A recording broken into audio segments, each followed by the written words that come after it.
पिछले वीडियो में हमने जाना था बेसिक इन्वेस्टमेंट ऑप्शंस के बारे में और आज के इस वीडियो में ना हम वो टॉपिक डिस्कस करने वाले हैं जिसका आई एम श्योर आप सबको इंतजार था। हम डिस्कस करने वाले हैं शेयर बाजार के बारे में।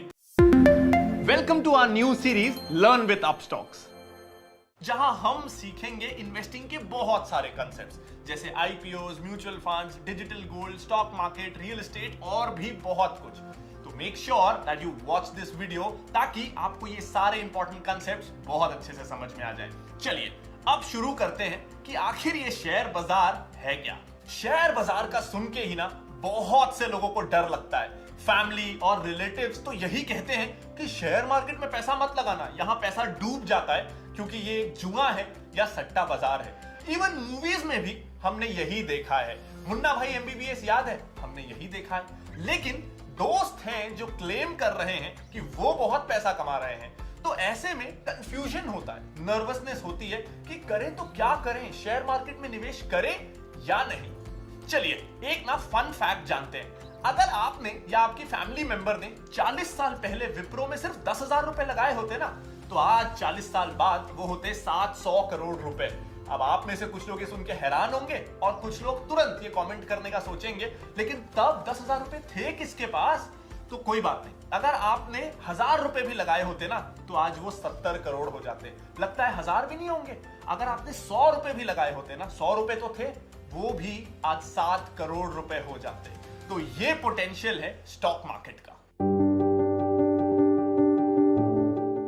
अब समझिए, अगर आपको आपका बिजनेस स्टार्ट करना है तो आपको पैसे चाहिए और आप इसके लिए क्या करेंगे?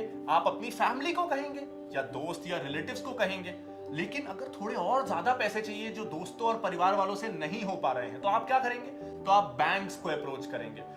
बट अगर आपको 20,000 करोड़ रुपए चाहिए तो फिर आप क्या करेंगे? तो ये पैसा आप पब्लिक से लेंगे।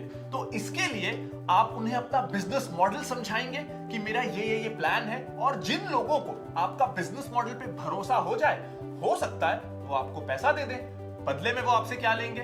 बदले में वो आपसे इसके बदले कंपनी में हिस्सा मांगेंगे या स्टेक मांगेंगे, और इसे ही हम कहते हैं शेयर, क्योंकि इससे आपको कंपनी में शेयर मिल रहा है। अब ये तो हुआ कि कंपनी ने आपसे पैसा लिया और शेयर दे दिया, बट ऐसा भी हो सकता है कि आपने कंपनी में शेयर खरीदा और सडनली 3 दिन बाद आपको पैसों की जरूरत पड़ गई। अब जिस कंपनी का शेयर आपने खरीदा था वो कंपनी तो पैसा आपको वापस देगी नहीं, क्योंकि उन्होंने तो आपसे पैसे लेके अपनी कंपनी के बिजनेस ऑपरेशंस में लगा दिया। लेकिन आपको तो पैसा चाहिए ना, तो इसके लिए ऐसा मार्केट होना जरूरी है जहां आप शेयर बेच सकें, और इसे ही हम कहते हैं शेयर बाजार, जहां आप 4,000 से भी ज्यादा कंपनीज का शेयर खरीद बेच सकते हैं जब चाहें।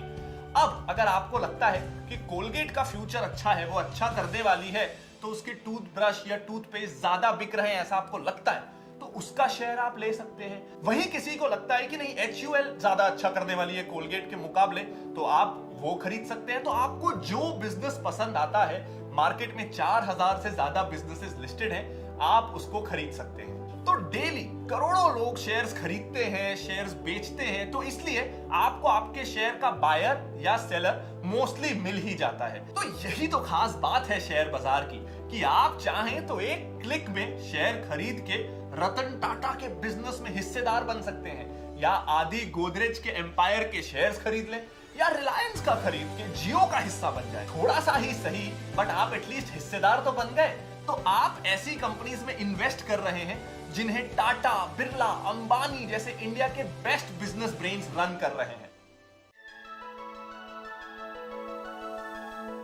जब आप कोई शेयर खरीद रहे हैं तो आप उस कंपनी में छोटी सी हिस्सेदारी ले रहे हैं, इसलिए उसका नाम शेयर है, क्योंकि आप उस कंपनी के एक तरीके से को ओनर बन रहे हैं। तो अब आप मुझे बताइए, अगर आप किसी दोस्त या रिलेटिव के बिजनेस में पैसा लगाते हैं तो वो बिजनेस अच्छा नहीं चला तो आपका पैसा डूब गया, ये रिस्क तो है ना। तो इसी तरह शेयर मार्केट में बड़ी कंपनी में इन्वेस्ट कर रहे हैं आप, क्योंकि शेयर मार्केट में बड़ी बड़ी कंपनियां लिस्टेड हैं, जैसे रिलायंस, जैसे गोदरेज में। अब अगर वो कंपनी डूब गई तो आपका पैसा डूब तो जाएगा। अगर वो कंपनी ने बहुत अच्छी ग्रोथ दिखाई तो आपका पैसा भी बहुत अच्छी ग्रोथ दिखाएगा। ये बिल्कुल वैसा है जैसे आप अपने रिलेटिव या दोस्त के बिजनेस में पैसा लगा रहे हैं इस भरोसे कि ये बिजनेस बढ़ेगा, मुझे प्रॉफिट मिलेगा और मेरे हिस्सेदारी से मैं वेल्थ क्रिएट करूंगा। लेकिन आप ये भी जान रहे हैं कि अगर लॉस हुआ तो इस लॉस को सहन भी मुझे करना पड़ेगा। तो शेयर मार्केट में आपको इंटरेस्ट नहीं मिलता क्योंकि ये लोन नहीं है। तो शेयर बाजार में भी ऐसे बहुत से बिजनेस हैं जो डूबते हैं और जो अच्छा मुनाफा भी देते हैं। बट आप आयशर मोटर्स का एग्जांपल देखिए। आयशर मोटर्स ने बुलेट की सेल पिछले कुछ सालों में बढ़ा दी, बहुत ज्यादा बढ़ा दी, जिससे उनके शेयर प्राइस भी 10-20 गुना बढ़ गए। वैसे ही आप एमआरएफ का शेयर प्राइस देख सकते हैं, टीवीएस का, विप्रो का, ये ऐसे बहुत सारे शेयर्स हैं जिन्होंने पिछले कुछ सालों में बहुत बहुत अच्छे रिटर्न्स दिए हैं। तो डेफिनेटली एक बात तो है कि शेयर मार्केट में रिस्क तो है, बट उसी के प्रोपोर्शन में रिटर्न्स भी हैं। लेकिन रिस्क है तो इसका मतलब नहीं आप ये मान के बैठ जाएं कि रिस्क है। रिस्क मिटिगेशन करने के तरीके हैं और रिस्क मिटिगेशन जरूरी है। तो चलिए जानते हैं कि कैसे आप शेयर बाजार में रिस्क को कम कर सकते हैं। तो अब ना हम पुराने एग्जाम्पल को ही कंटिन्यू करते हैं। तो जैसे कि हमने देखा कि जब आप किसी दोस्त के बिजनेस में इन्वेस्ट करते हैं तो आपको ये नहीं पता होता कि वो कितना रिटर्न देगा। हो सकता है पहले साल 10% दे, दूसरे साल 20% दे दे और उसके तीसरे साल 30% का रिटर्न। बट इसका कोई फिक्स्ड क्राइटेरिया नहीं है कि कितना रिटर्न मिलेगा। सो इन द सेम वे एक स्टॉक कैसा परफॉर्म करेगा और कितना रिटर्न देगा वो हम नहीं कह सकते, क्योंकि कभी कभी ऐसा भी होता है कि कोई स्टॉक 4-5 साल तक बिल्कुल भी ग्रो ना करे। वहीं कोई स्टॉक ऐसा भी हो सकता है जो एक ही साल में 2-3 गुना या उससे भी ज्यादा रिटर्न दे दे। बट ये तो हुई एक शेयर की बात, लेकिन हम अपना पूरा पैसा एक शेयर में नहीं लगा सकते क्योंकि हमको पता नहीं ना कि वो कब ग्रो करेगा। तो इसीलिए ये सजेस्ट किया जाता है कि आप जब इन्वेस्ट करें तो सिर्फ एक स्टॉक में मत करिए, बल्कि 8-10 स्टॉक्स का एक अच्छा पोर्टफोलियो बनाइए।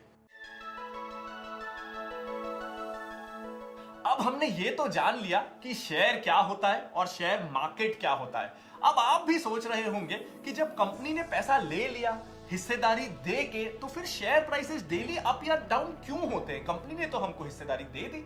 तो इससे जानने से पहले हम ये जान लेते हैं कि शेयर मार्केट के मेजर पार्टिसिपेंट्स कौन होते हैं, क्योंकि आपको पता चलेगा कि ये पार्टिसिपेंट्स के कारण ही ना शेयर प्राइसेस ऊपर नीचे होते हैं। तो फर्स्टली हम जानते हैं रिटेल इन्वेस्टर्स के बारे में। रिटेल इन्वेस्टर्स हम और आप जैसे इन्वेस्टर्स। सेकेंडली हम जानेंगे इंस्टीट्यूशनल इन्वेस्टर्स के बारे में, जैसे म्यूचुअल फंड्स हो, गवर्नमेंट एजेंसीज हो, इंश्योरेंस कंपनीज हो और ऐसी बहुत सारे इंस्टीट्यूशनल इन्वेस्टर्स इस देश में हैं। इसके अलावा एक थर्ड कैटेगरी भी होती है, एडवाइजर्स की, क्रेडिट रेटिंग कंपनीज की, एनालिस्ट की, इक्विटी रिसर्च फर्म्स की। ऐसी बहुत सारी कंपनीज होती हैं जो प्रिडिक्शन करती रहती हैं इकोनॉमी के बारे में, बॉन्ड्स के बारे में, गवर्नमेंट पॉलिसीज या फिर सीधा सीधा स्टॉक्स के बारे में। और ये सारी एजेंसीज, ये सारी कंपनीज दिन भर में या महीने भर में अपना ओपिनियन देती रहती हैं और इनके ओपिनियन से ना आपका, मेरा, इंस्टीट्यूशनल इन्वेस्टर्स का, सबका मूड बदलता रहता है। तो ये 3 ऐसे मेजर पार्टिसिपेंट्स हैं जो रीजन बनते हैं शेयर प्राइसेस के मूवमेंट का। अब रिटेल इन्वेस्टर्स का मूड कैसा है? क्या वो ऑप्टिमिस्टिक है शेयर मार्केट को लेके या पेसिमिस्टिक?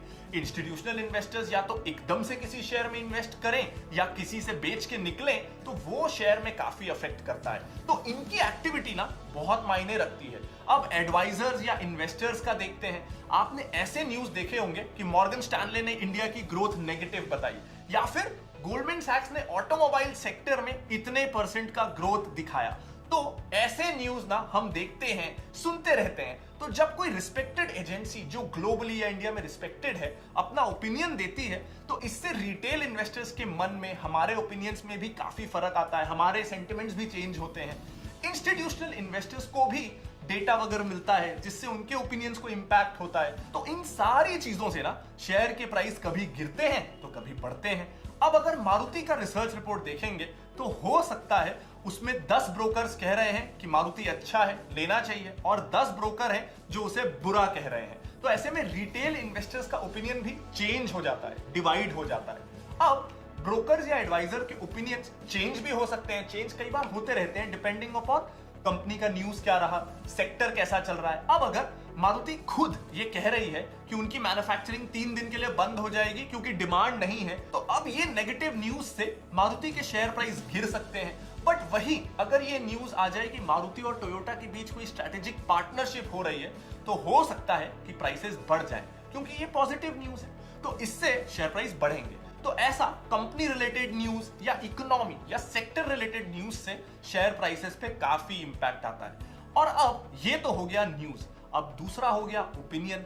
अब जैसे मेरे या किसी और का ओपिनियन सुन के आप किसी शेयर के लिए कुछ बिलीफ बना सकते हैं, ये टेक्निकल एनालिस्ट के साथ होता है। अब सपोज शेयर का प्राइस 100 रुपए था और वो गिर के 95 पे आ गया, ये टेक्निकल एनालिस्ट के साथ होता है। अब सपोज करिए कोई शेयर 100 रुपए का था जो गिर के 95 पे आ गया, तो सारे टेक्निकल एनालिस्ट का ओपिनियन उस स्टॉक के लिए हो जाएगा कि ये डाउन ट्रेंड है, इसमें से अब निकल जाइए। अब इससे लॉन्ग टर्म इन्वेस्टर्स को फर्क पड़ता है, वो भी सोचते हैं कि इतने एनालिस्ट नेगेटिव बता रहे हैं तो निकलने में ही बेहतरी है। तो इतने लोग जब सेल करते हैं तो उससे शेयर का प्राइस और गिरने लगता है। ये साइकिल ऐसे ही चलता रहता है। अब ना जो टेक्निकल एनालिस्ट होते हैं वो मेनली इंट्राडे या वेरी शॉर्ट टर्म के लिए अपने ओपिनियंस देते हैं। उनका 1 रुपए भी अगर भाव बढ़ जाए तो वो प्रॉफिट बुक कर लेते हैं, और वहीं 20 पैसे भी अगर गिर जाए तो वो निकलने में ही भलाई समझते हैं। तो उनका ओपिनियन ना रोज चेंज होता रहता है, हर थोड़े टाइम में, हर कुछ मिनटों में भी। तो किसी मूवमेंट पे वो खरीद रहे हैं और किसी मूवमेंट पे बेच रहे हैं। तो इसलिए आप देखेंगे तो कभी शेयर ऊपर जा रहा है, कभी नीचे जा रहा है, ये हर मिनट हो रहा है, क्योंकि सेम डे वो प्रॉफिट कमाना चाहते हैं और हर मूवमेंट पे 10-20 पैसे के मूवमेंट भी उनके लिए इंपॉर्टेंट हो जाता है, और इस मूवमेंट से उनका ओपिनियन चेंज होता रहता है। तो हम ये कह सकते हैं इन समरी, डिमांड एंड सप्लाई की वजह से शेयर प्राइसेस ना ऊपर नीचे होते रहते हैं। अब हम ना कुछ बेसिक टर्मिनोलॉजीज की बात कर लेते हैं, जैसे कि बुल मार्केट या bear market, intraday, delivery, stop loss, इस तरह की चीजें। तो हम मार्केट को बुलिश ये तब कहते हैं जब शेयर मार्केट कंटिन्यूअसली 10% से बढ़ रहा हो, और वहीं हम उसे बेयरिश तब कहते हैं जब वो कंटिन्यूअसली 10% से ज्यादा गिर जाए या गिर रहा हो कंटिन्यूअसली। आप सेंसेक्स वगैरह देखते होंगे कि इतने पॉइंट से बढ़ गया या कम हो गया, तो ये टर्म्स ना ओवरऑल मार्केट को डिनोट करने के लिए यूज की जाती है। अब ये इंट्राडे और डिलीवरी क्या होता है? इंट्राडे यानी जब कोई ट्रेडर सेम डे ही प्रॉफिट कमाना चाहता हो, यानी अगर उसने आज कोई शेयर लिया है तो उसे आज ही उसे शेयर को बेचना पड़ेगा, वो नेक्स्ट डे के लिए उस शेयर को कैरी फॉरवर्ड नहीं कर सकता। सपोज मैंने आईटीसी का शेयर लिया 200 रुपए का, ये सोच के कि ये आज बहुत बढ़ने वाला है, बट अगर मार्केट बंद होने तक वो नहीं बढ़ा और उल्टा वो गिर के 190 पे आ गया, तो उस ट्रेडर को लॉस में वो शेयर बेचना ही पड़ेगा। वहीं जब आप एक दिन से ज्यादा शेयर होल्ड करना चाहते हो, चाहे वो 1 वीक हो, 1 महीना हो या 10 साल हो, तो आप उस शेयर को डिलीवरी में खरीदना कहेंगे। अब अगर आपको अपना लॉस कम से कम करना है, अगर आपको अपना लॉस रिस्ट्रिक्ट करना है, तो आप स्टॉप लॉस का यूज कर सकते हैं।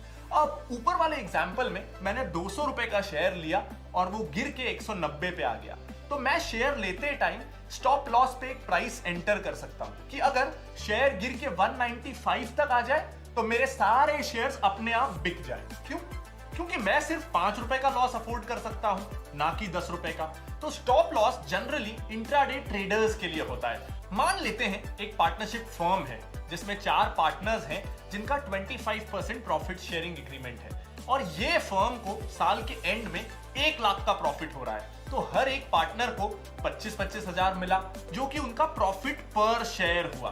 तो सेम गोज विद कंपनीज जिसमें शेयर होल्डर्स को अर्निंग पर शेयर मिलता है, और जैसे जैसे नंबर ऑफ शेयर्स बढ़ते हैं बट प्रॉफिट नहीं बढ़ता, तो ईपीएस डाइल्यूट होता चला जाता है। तो हम जब शेयर्स खरीदते हैं और वो कंपनी अच्छा ग्रो करती है जिससे शेयर प्राइसेस भी बढ़ते हैं, तो उससे हमें कैपिटल गेन तो होता ही है, साथ ही प्रॉफिट का भी पार्ट मिलता है। वो कैसे?